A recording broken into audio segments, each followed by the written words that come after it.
I'm Lauren Glassberg in the newsroom, and right now a group of Long Islanders are on a bus headed to D.C. They plan to deliver a petition to Congress calling for a vote to remove embattled Representative George Santos from office.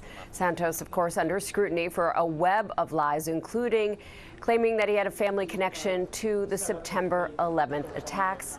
And our Eyewitness News reporter Chantee Lans is live on that bus with those constituents. She has more for us right now. Chantee, how's it going and how far into this trip are you?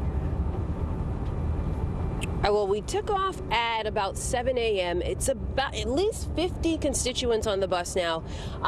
They're pretty quiet. We've been on here for hours. There have been some naps. I participated in that. But the ultimate goal for these groups, it's two groups that came together, is to deliver these petitions to Congressman George Santos. They say enough is enough. Many of the folks on this bus have been kind of gathering since the story broke. That was back on December 19th. Well, it continued week after week, multiple days on these weeks, and now to this. This is the first bus ride and probably one of the largest gatherings with a collective group to see Congressman George Santos. And one of the organizers here, Courage for America, right? This is Courage for America. This is Casey. Casey, tell me about the mission and how this all came together. Yeah, so we've been organizing on the ground as individuals, in groups, since the story broke in December. And this bus trip has been building up after we've done a lot of petitioning and engagement and protesting in the community. Okay. And what do you think will be accomplished today, Casey? So if nothing else, I want Speaker McCarthy, anyone stopping justice from being served, anyone stopping George Santos from being investigated or having a vote to expel him, to know that New York 3 and his constituents are upset, are paying attention, and we won't go away until something is done to hold him accountable. And it's interesting that you mentioned House Speaker Kevin McCarthy, because it's not just delivering these petitions. You are going to Congressman Santos's office. All of these folks are also going to House Speaker Kevin McCarthy's office. And also Dan Goldman, Congressman from New York, will be speaking around 1:30.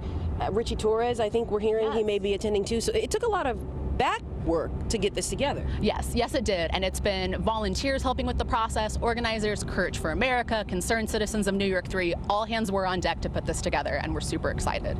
So let's actually talk to some of the participants, some of the constituents, and you are one of them, Casey, but not the organizers, but the people who were compelled to come, older and younger. But I'm going to start with a woman here. Very interesting story.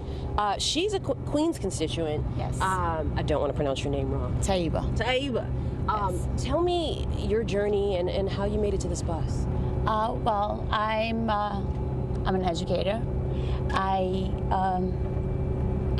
The past 2 years, I've been working with, I speak Farsi, so I've been working with volunteer groups. I found myself as what they call the digital Dunkirk, helping Afghan interpreters get out of Afghanistan. So I've been working with veteran groups, NGOs, trying to get Afghans out of Afghanistan. So now they're stuck in many different places: Turkey, Qatar, the UAE.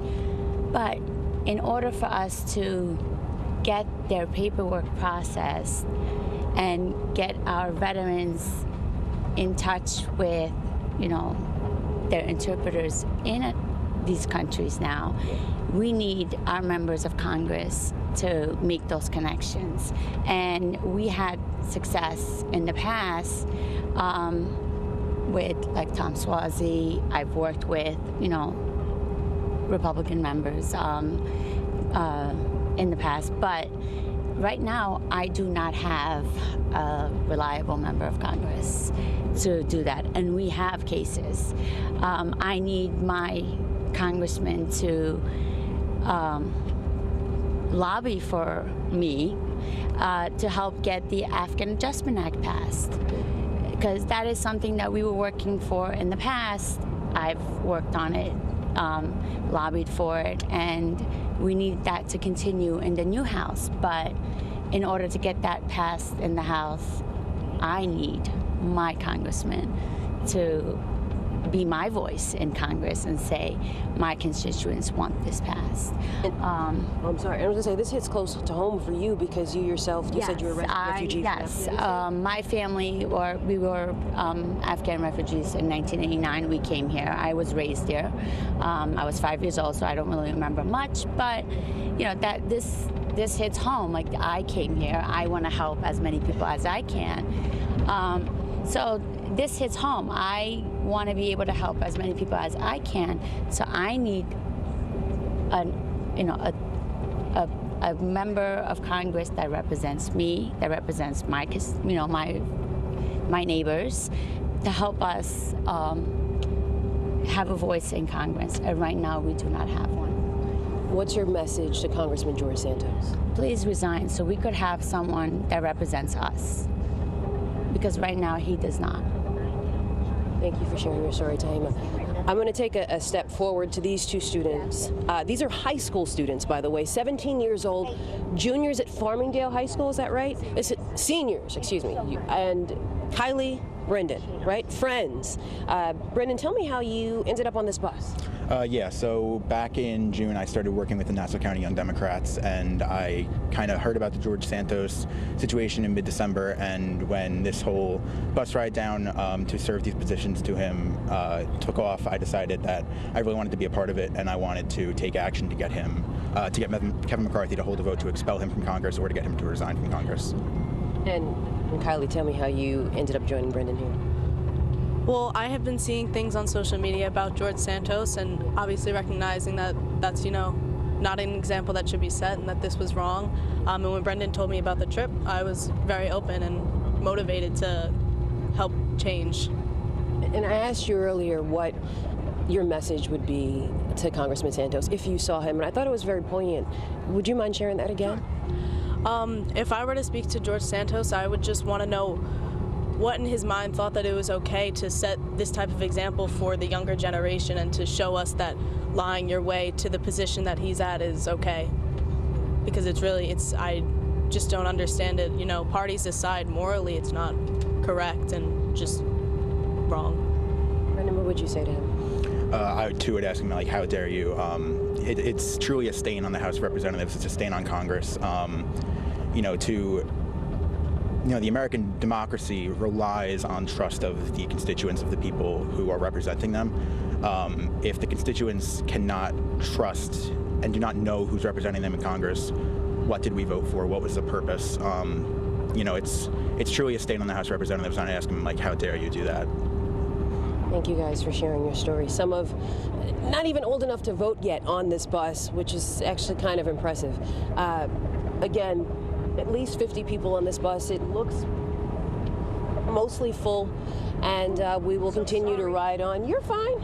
Something fell? Yeah, it's okay. No, it's all right. We'll continue to ride on until we reach D.C., and they will head to House Speaker McCarthy's office, Congressman George Santos' office, and let their voices be heard.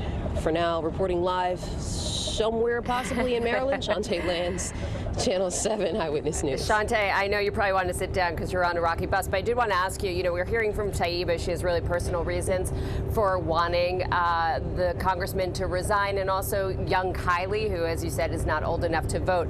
But we understand that there's no inclination from Santos that he will resign, and no inclination on Speaker McCarthy's part that he would ask for a vote for his ousting. What is your sense that this mission, this bus ride, and this petition is presented today? Is that timed for the State of the Union? Is that why they're headed there today? That's a great question. I think part of it is that it took coordination and it all coming together. It happened to fall on that day. As far as the petitions, that's interesting because I've been speaking with two different groups, Courage for America and Concerned Citizens of New York District 3, and they pretty much said that there are multiple petitions going out. So Move On is another group, and they have a petition for 108,000 signatures to expel Congressman Santos. Now, the one they're bringing today is more than 1,000, I think pushing 1,500. So it's coming from different groups. groups coming together. The main goal behind this is to continue to have their voices heard. I spoke with a gentleman at the back of the bus from Long Island, and he mentioned that he wanted to have his voice heard. He said, if nothing else, if you do nothing, that is the worst thing you can do. So these folks on this bus have expressed to me in different ways that is what they believe. They don't want to just stand by. They don't want the message to be sent that it's okay. They want their message, specifically their voices heard to Congressman George Santos, that something should change and that he should step down. And they say the pressure collectively, they believe, will help. We should say collectively, but also from Republicans and Democrats, both sides of the aisle, among the constituents who want him out. Sure, absolutely. And part of this, too, is that it's so unprecedented, right? So there's not really any rules or laws or anything to deal with something of this magnitude. So people are kind of just, Richie Torres made literally the Santos Act to stop future politicians from being able to get this far if it's based on lies, right? So politicians are trying to do things to stop it in the future, but while we're here in the moment, it's just whatever kind of goes. And these folks want their part and their voice heard that this is not going to go. We talked about the web of lies as we were leading into your opening remarks. Tonight, among the lies, the alleged lies that Santos has told, was one that his mother survived 9/11. Tonight at the State of the Union, all members are allowed to bring a guest. He is bringing Michael Weinstock. He was a 9/11 responder. What are your insights into that selection for as his guest tonight for the State of the Union? Well, Lauren, that's interesting. I spoke with both Santos and I actually spoke with Michael Weinstock yesterday. He pretty much said that he did not vote for Santos. He said that he is a Democrat, and he said that he doesn't agree or disagree with what he did wrong. He said his mission is to get his voice heard as a first responder to help first responders with illnesses. Again, Congressman Santos is very controversial, so that seemed pretty much as a bold move to do, but that was his stance, and Congressman Santos made it clear that he's not stepping down. However, about September 11th, he's kind of changed his story a little bit, so I don't want to tinker with that too much, but his initial report was that he said she had died in September 11th. Well, this story continues. Chantee, you've been following it so closely, and I know you have about an hour left until you get to D.C. We wish you a safe trip for the rest of the journey. I know you've got a lot of interesting people to talk to there, so that should help you pass the time. Yes. And of course, we'll be catching you on a live report coming up on Eyewitness. Lauren Glassberg in the newsroom. We thank you for joining us.